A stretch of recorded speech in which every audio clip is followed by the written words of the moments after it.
Europe 1 Soir. 19h, 21h, Pierre de Villeneuve. Avec jusqu'à 20h, Jean-Michel Salvatore. Bonjour Jean-Michel. Bonjour Pierre. Louis aux Alters. Bonjour Pierre. Bonjour aux journalistes politiques au Figaro. Bonsoir Laurent Jacobelli. Bonsoir Pierre de Villeneuve. C'est vrai que c'est plutôt le soir, on devrait dire bonsoir. Député de Moselle, porte-parole du Rassemblement National, avec cette dernière sortie de la Cour de cassation qui répond donc au pourvoi formé par Rodolphe Bosselu, l'avocat de Marine Le Pen. Est-ce que vous avez une quelconque inquiétude ? Non, je n'ai pas d'inquiétude. Il y a la Cour de cassation qui communique, elle est dans son droit et j'ai pas à faire de commentaires. Pas d'inquiétude parce que nous savons Marine Le Pen innocente et puis que nous connaissons les délais. Donc ça y est, nous sommes partis en campagne. Les soubresauts judiciaires sont derrière nous. Mais si au Maintenant, dernier on est sur le moment, terrain. si au début du mois d'avril, tout d'un coup, finalement, on vous dit finalement elle va devoir poser un bracelet électronique, qu'est-ce qui se passe ?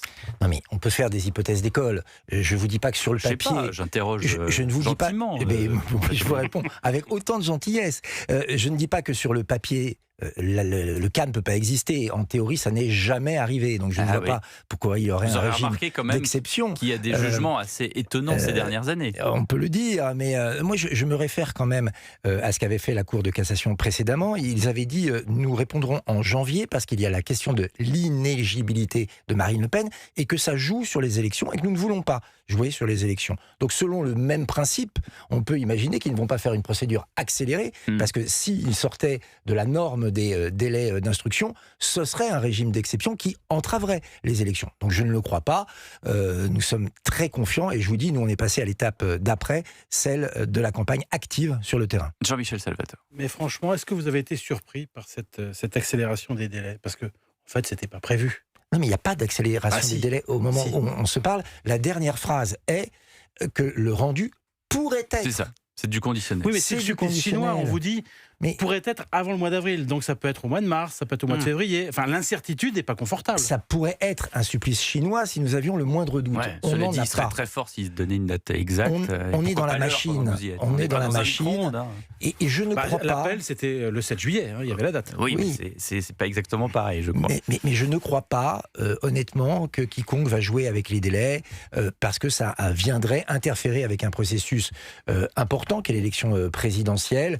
Donc voilà, je pense que la sagesse doit revenir. Il y a un communiqué de presse que je n'ai pas à commenter, mais je pense qu'on ne va pas passer, en tout cas le reste de notre campagne, à se dire oui, mais si jamais les délais sont raccourcis, et puis que si jamais l'avocat est malade, et puis s'il y a eu une invasion de sauterelles la nuit d'après, et qu'il y a un gros embouteillage sur la 31 bis qui sera construit au Moselle, non, écoutez, excusez-moi, on va maintenant parler du programme. Je pense que les cas et les scénarios de politique fiction ennuient les Français. Louis aux Alters du Figaro, d'ailleurs, vous sortez un sondage sur Tout à les fait, présidentielles. qui a été réalisé après le 20h de Marine Le Pen hier et qui montre une progression de 4 points de ses intentions de vote, donc sur un terrain réalisé entre hier soir et aujourd'hui. Mais s'il y a peut-être une dynamique qui est donc à 36% d'intention de vote pour Marine Le Pen, est-ce que pour autant vous ne craignez pas qu'avec le fait qu'elle joue un peu avec l'institution judiciaire, certes ça pourrait conforter son électorat, mais est-ce que sa condamnation ne va pas l'empêcher d'être rassembleuse ? Est-ce que sa dynamique du premier tour ne sera pas perturbée au second tour parce que, malgré tout, elle a été condamnée pour détournement de fonds publics et ça l'empêchera peut-être de convaincre des gens qu'un Jordan Bardella, pourquoi pas, aurait pu convaincre ? Apparemment, les sondages qui sortent ce soir ne semblent pas indiquer que les choses aillent dans le sens que vous évoquez, puisqu'effectivement, Marine Le Pen est, selon les sondages, entre 34 et 36% au premier tour, mais qu'elle est à 54% au second tour face au Bloc central et même à 70% face à Jean-Luc Mélenchon. Donc apparemment, cette grille de lecture n'est pas la grille de lecture adoptée par les électeurs. Je rappelle qu'elle est présumée innocente au moment où on se parle. Vous avez dit condamnée, mais elle est présumée innocente. Et puis je crois que les Français aujourd'hui en ont tellement ras-le-bol de la Macronie et de ce qui l'a précédé. Ils ont ras-le-bol de l'insécurité, de l'immigration, de la baisse de pouvoir d'achat, qu'ils ont besoin d'un programme solide et de quelqu'un avec du courage pour l'incarner. Et je crois, vous savez, qu'à travers ces épreuves, Marine Le Pen a montré qu'elle avait énormément de courage. Et face aux épreuves que la France continue de traverser, le courage qu'il faudra pour imposer les mesures, travailler, rétablir les comptes, rétablir la sécurité, clairement, elle a montré qu'elle serait à la hauteur. En quoi ça consiste ? C'est peut-être un détail, mais ce courage et cette montée en puissance de la campagne présidentielle présidentielle de Marine Le Pen. Hier, on vous a vu tous vous réunir au 70 rue Cortambert. Ce matin, vous étiez rue Miel-Kélange. Il y a quoi ? Il y a 2 salles de réunion différentes, il y a 2 stratégies. Vous n'avez pas fini les cartons. Qu'est-ce qui se passe ? Il n'y a pas 2 salles, 2 ambiances, pour reprendre une expression. Il y a simplement qu'on est C'est entre... vous qui le dites. C'est vous qui le dites, Laurent Mais oui, mais Jacobelli. c'est pas le cas. On est entre 2 locations, voilà. Donc, si vous voulez rentrer dans les détails techniques, on est en train d'aménager le nouveau siège. Il n'est pas encore complètement aménagé. Et donc, comme on avait aujourd'hui une réunion du Conseil national où il y a beaucoup de monde, on a utilisé l'ancien siège. Alors, qu'est-ce qui se dit dans ces grandes réunions ? Non, mais la question est très précise. C'est-à-dire, est-ce que c'est juste pour peaufiner des axes qui sont déjà totalement gravés dans le marbre, ou est-ce que c'est une redéfinition totale de la campagne ? Non, on ne va pas redéfinir totalement la campagne. La réunion qui avait lieu hier, donc dans le nouveau siège, elle était pour d'abord définir qui serait notre candidat. Évidemment, comme elle était éligible et comme elle n'avait pas apporté de bracelet, l'équation nous donnait Marine Le Pen, mais on a travaillé notamment avec les avocats pour être sûr. Et on est sûr à 99,9% que la campagne se passera bien. Donc voilà pourquoi nous avons pris la décision. Mais quand a-t-elle pris sa décision ? Est-ce qu'elle l'a pris au tribunal quand elle a eu connaissance de l'arrêt de la Cour d'appel ? Ou est-ce qu'il a fallu une discussion avec les uns et les autres pour la convaincre d'y aller ? D'abord, Marine Le Pen est par essence une personne politique qui discute. Évidemment, elle a eu un dialogue avec Jordan Bardella. Et ils font les choses à 2 et ils continuent même dans ce cas-là à faire les choses à 2. Après, vous savez, il y avait un certain nombre de scénarios. Et selon le scénario, on avait un candidat ou un autre. Le scénario éligible sans bracelet donnait comme résultat Marine Le Pen. Donc Marine s'en est entretenue avec Jordan Bardella, qui a été tout à fait ravi aussi de la nouvelle et de ce tandem qui était constitué pour la campagne. Et puis on a bétonné avec les conseils juridiques et les avocats. Et donc ce duo avec Jordan Bardella va finir par effacer effectivement, vous parliez de 2 salles, 2 ambiances, tout ce que disent les observateurs, c'est-à-dire que Jordan Bardella le libéral, Marine Le Pen plutôt sur le côté social. Non mais je sais, vous levez les yeux au ciel, Laurent Jacobelli, mais c'est parce qu'on vous pose la question depuis trop longtemps, ou 40 fois par jour, et parce que vous sortez d'autres plateaux de télévision. Vous préférez que je vous interroge sur la playlist ou sur le disque de Marine Le Pen, qu'elle a un disque et d'autres candidats, comme le disait un confrère sur un autre plateau. Non, mais vous pouvez m'interroger sur tout ce que vous voulez. D'abord, il n'y a pas de programme, il y en a un seul. On ne travaille que sur un seul. Donc on est d'accord sur les retraites. C'est déjà beaucoup de boulot. Je vais vous dire, on ne va pas faire le travail en double. Sur les retraites, il y a des différences. Non, il n'y a pas de différence. Les commentateurs se sont engouffrés parce qu'ils ont imaginé voir un détail qui pourrait laisser penser qu'il y a une différence, et ils adorent ce type de storytelling. Bardella a publiquement remis en cause le programme sur les retraites. Faux. Dans une interview. Faux. Le programme. C'est écrit noir sur blanc dans la presse allemande, certes, mais en lisant même en allemand, c'est écrit dedans. Faux. Je peux vous le dire 40 fois. Faux. Je sais que vous en rêvez. Et en allemand, comment vous dites Falsch. Je suis mosellan. C'est pour ça que je vous demande. Donc, très clairement, vous avez commencé à travailler avant 20 ans, 60 ans et 40 annuités. Progressivement, c'est au maximum, soit 62 ans et 42 annuités. Quand Jordan Bardella dit l'âge de la retraite en soi, c'est pas le sujet. Il répond à Édouard Philippe, qui n'arrête pas de vouloir décaler l'âge de la retraite, sans parler des annuités, sans parler du travail des jeunes, sans parler du travail de seniors. Autant dire, ça ne sert à rien. C'est exactement ce qu'a dit Jordan Bardella. Or, il se trouve que dans notre programme, il y a un âge pivot, un âge limite, mais des annuités. Donc, sur le même programme, chacun répond à sa question. Voilà, mais c'est complémentaire. Et est-ce qu'on peut ajouter une dose de capitalisation comme c'est déjà le cas pour les fonctionnaires ? Marine Le Pen, comme Jordan Bardella l'ont dit, on peut effectivement y réfléchir en fonction de l'équilibre des comptes, mais il y aura toujours une base par répartition qui constituera l'essentiel de la retraite pour garantir qu'il n'y ait pas de retraités pauvres en France. Cette inflexion, elle est nouvelle aussi au Rassemblement national. Je ne dis pas ça comme une critique, je constate juste que c'est une nouveauté chez vous, dans votre discours. D'abord, ce n'est pas encore adopté, c'est un axe de réflexion, mais surtout, le monde a changé.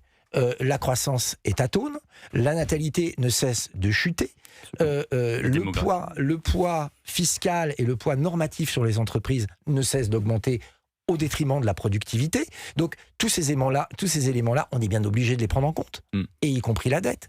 Donc il y a un programme et un objectif, 62 ans, 42 annuités, et il y a les moyens que nous fixerons de manière raisonnable par rapport à la réalité économique. Vous savez, nous, on ne veut pas endetter la France plus qu'elle n'est. Au contraire, on veut redresser les comptes. Mais on pense que ce n'est pas antinomique avec la protection sociale. Mais si on entend par exemple un autre membre du RN qui est Jean-Philippe Tanguy, il revient en fait sur les ultra-riches, où là, effectivement, il y aura une taxation supplémentaire. Non, il n'y aura pas de taxation supplémentaire. Vous faites probablement référence aux entreprises qui auraient fait des surprofits dans des cas extraordinaire. Total, par exemple. Bon, un exemple. Il y a le Covid ou il y a la guerre au Proche et Moyen-Orient. Ce fait-là fait augmenter les prix. Et vous avez des entreprises qui bénéficient de cette augmentation de prix sans avoir rien fait. C'est un gain d'opportunité.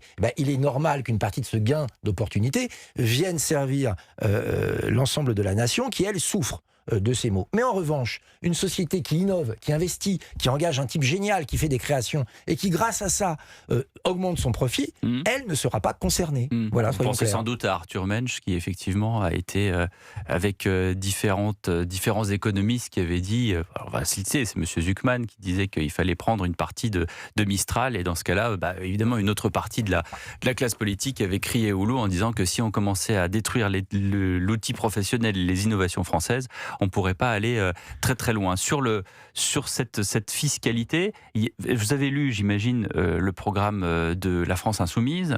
C'est dur parfois. Vous avez vu, oui, mais cela dit, il faut connaître son adversaire, donc j'imagine.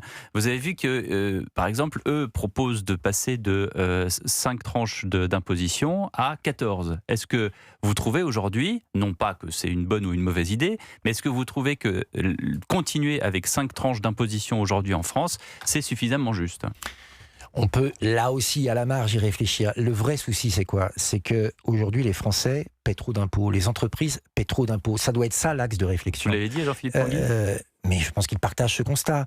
C'est un constat qu'on ne peut pas ne pas connaître quand on retourne dans nos circonscriptions. Il y a une différence entre le brut et le net qui est inacceptable en France. On est probablement le peuple le plus taxé socialement. Et on nous dit en même temps, on va réduire la couverture santé, on va réduire le montant des retraites. Il y a un paradoxe qu'il faut maintenant casser. Donc il faut relancer la consommation et donc baisser les impôts. Il faut rendre le travail plus attractif. Et pour ça, il faut qu'on gagne plus en allant trimer qu'en restant chez soi à faire du macramé. Donc ça, c'est les aides sociales. Donc tout ça, c'est évident et nous l'assumons. De même que nous l'assumons que demain, notre système social ne pourra être maintenu que si des entreprises se créent, que des start-up se créent, que des innovateurs J'entends un puissent... programme très libéral, Laurent Jacobelli. Mais nous sommes pour l'économie de marché, c'est pas un scoop. Ce que nous ne voulons pas, ce sont les abus du libéralisme, c'est-à-dire un État sans foi ni loi où tout est permis pour l'argent. Nous, on tient aussi à l'aspect social, mais ce serait naïf de penser qu'on peut maintenir un système social assez généreux. Qu'est-ce qui est tout permis pour l'argent? C'est quoi? C'est le système des holdings, par exemple, que d'ailleurs le bloc central a dénoncé? Il y a des choses qui ne vont pas. Vous avez des multinationales en France qui font des milliards de bénéfices. Ah, donc c'est plutôt les étrangers qui font qui mettent leur siège social au Luxembourg, où vous voulez, dans les îles Marshall, et qui au final payent 10 € d'impôts en France, et quasiment pas là-bas. Là, il y a un problème parce qu'ils utilisent nos routes, ils utilisent nos aéroports, ils se servent d'une main-d'œuvre qui est formée en France. Il y a une inégalité. Mais lorsqu'on respecte le jeu, on ne doit pas être assommé fiscalement. Laurent Jacobelli est l'invité d'Europe 1 Soir. D'autres questions? Jean-Michel Salvatore lève la main comme en classe. Eh bien, il est poli et il posera les questions juste après. À tout de suite. C'est promis.